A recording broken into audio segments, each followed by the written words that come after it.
clean a room? How do you clean a room? Y'all, how do you clean a room? How do you clean a room?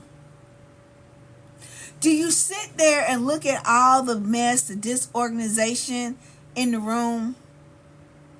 And the more you look at the clutter, the mess, the disorganization, the feeling bad that your place has gotten to this point, and oh, woe is me, and that's just too much. I don't even know where to begin. I done let stuff go, and all those negative feelings, and you get stuck because you can't move forward.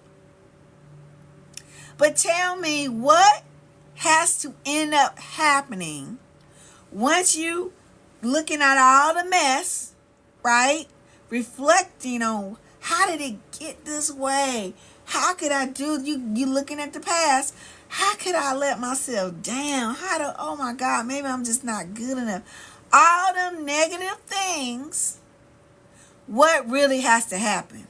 In order for this to get right, what's got to happen?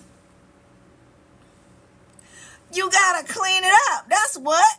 You're going to have to get up and clean it up. You're going to have to start with a little part and start cleaning it up.